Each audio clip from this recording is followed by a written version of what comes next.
Road deaths are one of the most important epidemics of our time and are rising, and the toll amongst the young is the most heartbreaking of all.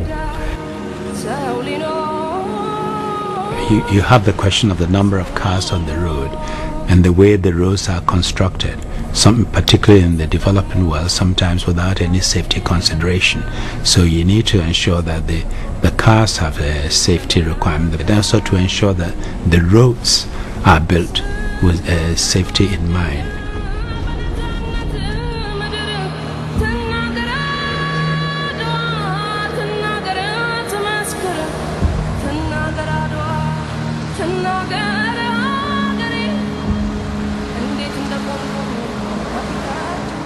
Well, of course, everybody's asking for more funding for every project, but what we're saying is that unless money is devoted to road safety, then a lot of the money that is being pumped into development is simply going to cause more casualties, more deaths and more injuries on the roads of the world, and especially the fact that 9 out of 10 of the casualties are happening in the least developed countries of the world. And we want, in raising public awareness, to point attention to the fact that a lot of these casualties are preventable. A lot of them involve pedestrians, and it is a huge economic cost to the countries involved. Our job is simply to do for roads what the NCAP programs have done for cars. Our job is to go out and inspect roads for safety, award them stars, and say and recommend how things can be improved. IRAP also maps the likelihood of serious crashes, so everyone has a colour-coded picture to share of the rate at which people are dying. People die on the roads in 4 main ways. They die in head-on crashes. They die in brutal side impacts at junctions. They die running off the road and hitting obstacles such as trees and lampposts. And they die being hit as pedestrians or cyclists by vehicles. I think what we've found out more and more is if we would have done things a little bit differently back 30-40 years in our part of the world, where the road transport system really developed back in the 50s and the 60s, and we built a lot of infrastructure, and if you put a roundabout there instead of a signal intersection, you reduce the risk or the number of fatalities and serious injuries by roughly 90%. Just adding so little extra cost there from the beginning.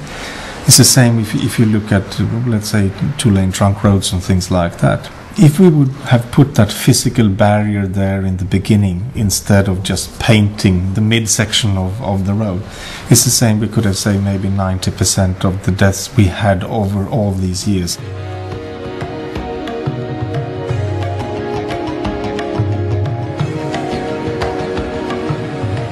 I love the situation where we can help other countries, the developing countries, not to do the same mistakes once again that we did, but actually go for sort of the best solution already from the beginning. And it's not that it's going to cost them money. What's going to cost them money is if they do our mistakes and then have to renovate it once again. With 50 years of experience in the developed world of how to treat road casualties as a public health epidemic. All we have to do is apply what we know in the developing countries. And we have to put in the soft infrastructure measures like safety fencing, pedestrian crossings, pavements down the side of the road. But we have to do it on a scale that makes a difference. Fiddling around at 200 or 300 locations in a country won't do. We have to do it at literally tens of thousands of locations. It doesn't cost that much, but you have to get organised. And that's what the International Road Assessment Programme is about.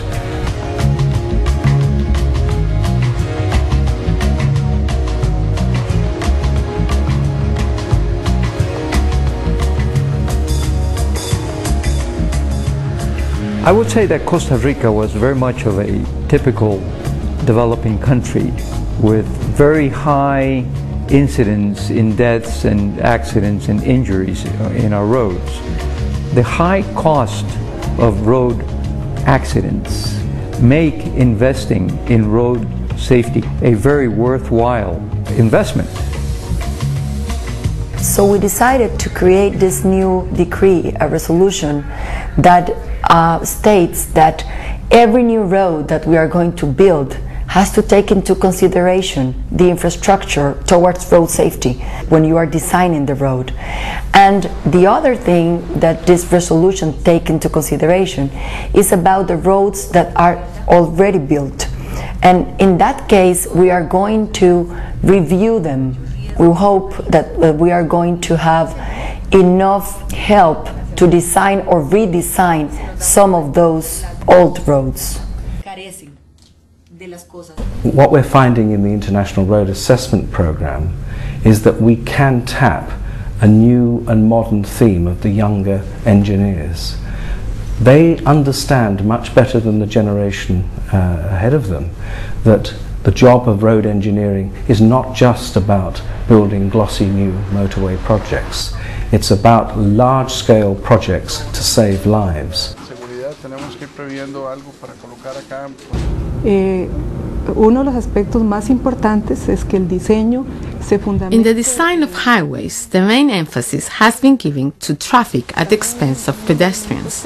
I am a professor of highway design at the University of Costa Rica. In our textbooks, the safety conditions are often left out because fundamental importance is